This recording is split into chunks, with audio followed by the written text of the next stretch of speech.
What's going on, my people? Welcome back to the next video. Today we're gonna hit a crazy arm workout. I know my lower body's super developed because of my history in sports and athletics. So I just feel like I gotta, have my body catch up. So today I'm gonna hit arms. It's gonna be the second time of the week, and I'm gonna show y'all exactly what to do, and I'm gonna give you some tips and tricks on how to make it an effective workout.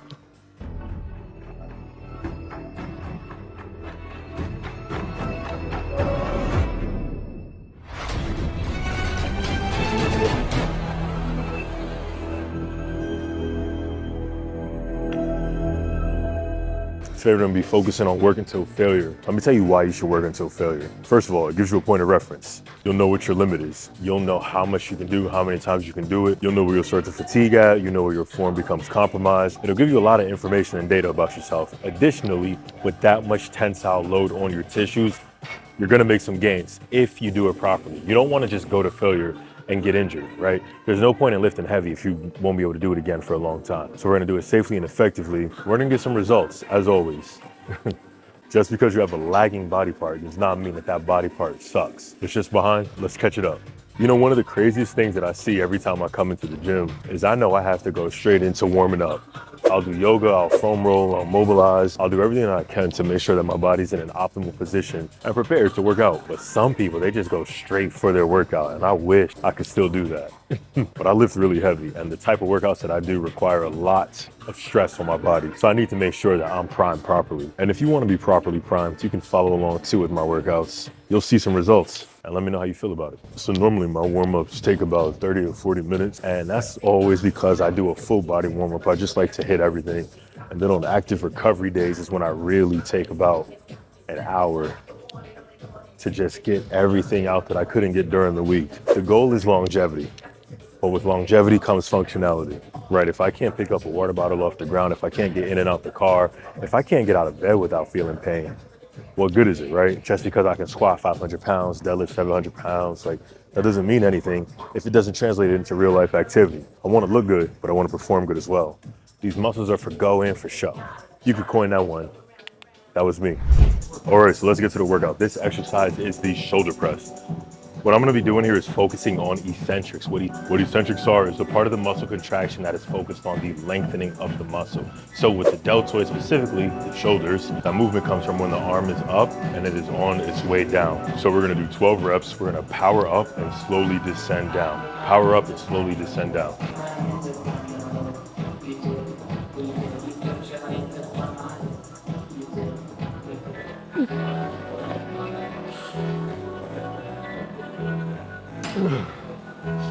I'm not even gonna lie to you, I don't even know how many reps I did, but it felt like it was 12. Oh man, I'm already feeling off the sleeves of my shirt with one set. So if you saw my face, you saw the hurt and the pain that was going through there. That's how you know you're really working it. Today, I'm definitely going to be hitting failure with some of the exercises that I'm going to do. And I'm okay with that. I don't hit failure often, and it lets me know where I am, where I wanna be. Incorporating days where you work certain muscle groups to failure is good for your muscle stimulation. If your goal is hypertrophy, absolutely. If your goal is strength, a lot less common, but you definitely want to work close to your max. And if you're just working on muscle toning, not so much, but you want to test yourself every now and then, give it a shot. This is the final set and it's going to get dangerous, but I can't give up. Let's see if I even reach failure or not. Goal is 12, goal is 12. And above all else, don't forget, if you don't hunt, you don't eat.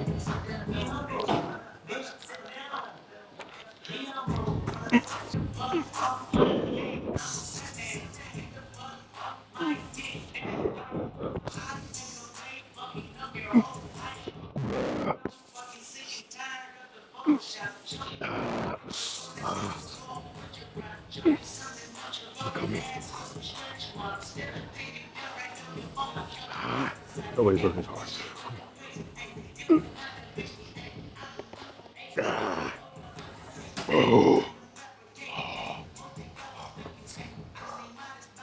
Oh, nobody's working as hard. That's what separates us. The next muscle I'm gonna hit is the posterior deltoid. It's everybody's least favorite muscle or most forgotten muscle. I mean, obviously besides the calves, but if you really want that 3D shoulder look, Gotta hit it. With this, I'm still gonna be focusing on eccentrics, which means that when I am in this position, I'm gonna be focusing on squeezing my posterior delts as I bring my arms in front of me. That is when this part of the muscle is elongating, and that's what we wanna focus on. That's where we'll get the growth and the strength gains.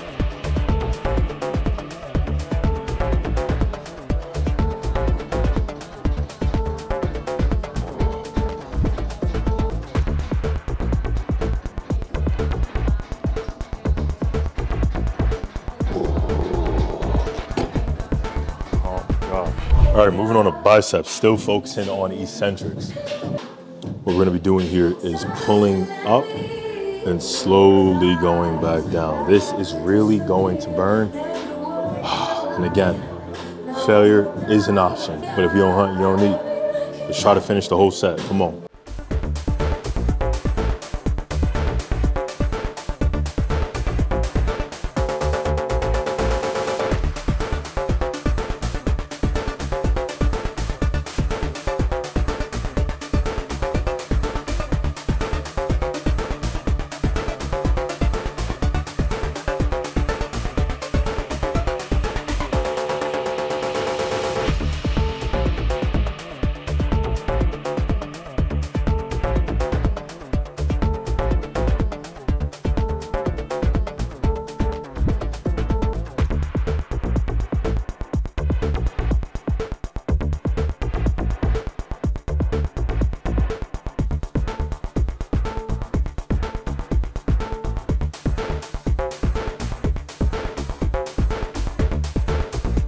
Gosh.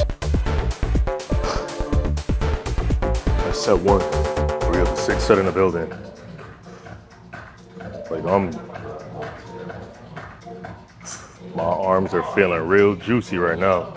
Like I can't even touch my shoulders right now. Woo. I'm only doing one exercise for biceps. This is getting out of control. Like my arms are literally busting out of my shirt right now. This is crazy. Okay, so this last set is gonna be different. I am gonna go to 12 and I am gonna work on eccentrics, but after I hit that 12th rep, I'm gonna do 6 partial reps. You'll see what I mean. I'm done with biceps after that. Don't even talk to me anymore. Nah, you know you can't lift without putting on something crazy. All right, let's get it.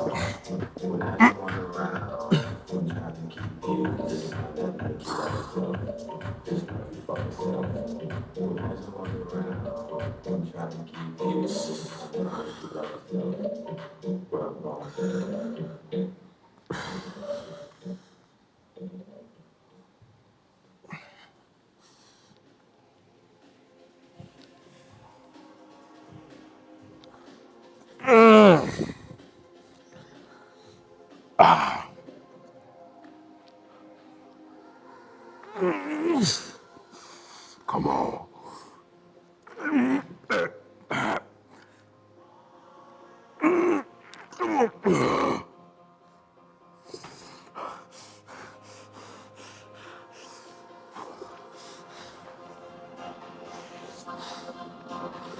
Come on. Smart.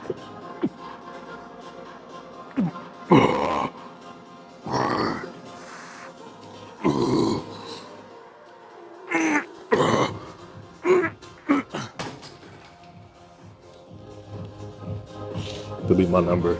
That's it. Game over. My biceps are cooked. What's crazy is this isn't even the end of the workout. We can't even go home yet. All right, so what we on right now is working the triceps out. We got to get these boys some juice in them. We've been working everything but them today. I'm going to do overhead tricep extensions and again, working on the eccentric. So that means when my arms are up, I'm going to slowly come down. Power up and slowly come down. This workout's really intense, but I'm not a quitter and neither are you.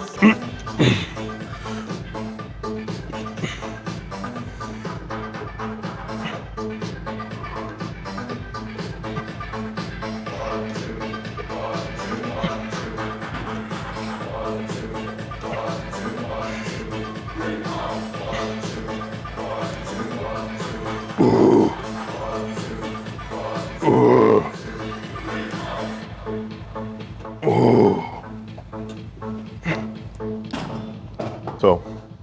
when it comes to your triceps, there's 3 different heads. There's multiple ways to attack them. And particularly, I would not do overhead extensions just because it can compromise your shoulder if you do too much weight or if you don't have the proper form. But with this machine specifically, my back is rested and it's in a supported position, so I can really lock my shoulder blades in, my scapulas, and then just have my arms in the proper position and only flex and extend my elbow. Get elite muscle activation of the triceps, get elite gains. And that's all she wrote. In the Induces we trust. Let's get it.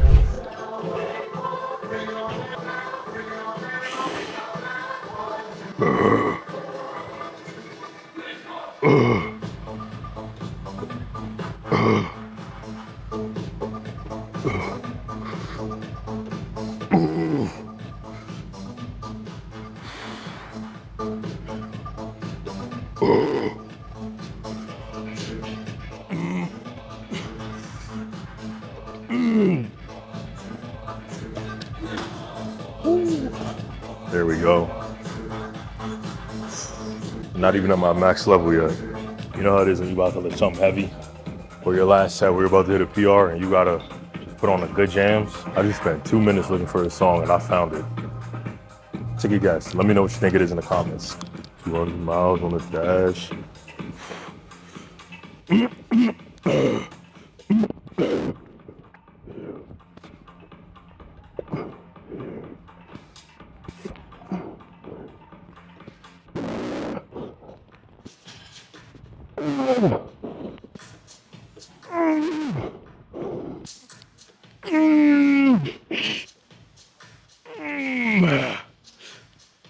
Come on.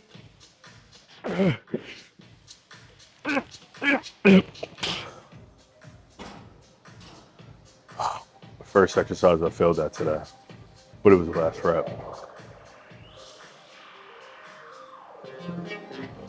I say we did pretty good.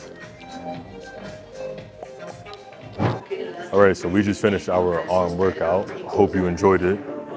You can follow along. Try it out. Let me know how it goes. We're gonna hit core right now, and we're gonna work on the transverse plane, which means we're gonna be doing a rotational component. We gotta do it both ways. We gotta get it right and get it tight. Right now I'm gonna do wood chops, and I'm gonna keep the theme consistent. I'm going to power my way through the movement and then slowly work on the eccentric. We're gonna be hitting 4 sets of 12 of this on each side. It's gonna be grueling, it's gonna be daunting, and it's gonna expose your weakness, your core.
One thing you need to be aware of when you're doing core exercises is if your core is not engaging. And you won't feel it, but what you can feel for are the cues. Is your spine a little contorted? Is your hip elevating? Is your back arching? There's a bunch of different cues that you can use to recognize that your core is not activating. So A, change the movement. B, decrease the amount of resistance or weight. Or C, your fatigue. Those cues and check it out. Go for it. So now we're gonna do a little work in the frontal plane, which means side to side movements. This is similar to a side crunch, except it is not a crunch. Anyway, it's a side wood chop, as I would call it. But you want to make sure that your hips are not swaying or doing any extra movements, because that'll generate velocity, which translates into force, which will have you cheat the movement, which you don't want to do. You want all the movement to come from your trunk. You want to laterally flex come back. Lateral flex and come back. Use the lightest resistance band that you can find for this movement. Trust me.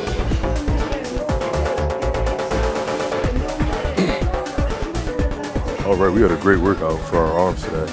They feel super pumped up, they're feeling good. I liked it a lot. Bonus round just finishing with some steady state cardio for 20 minutes, and then it's a wrap. I'll catch you guys next time.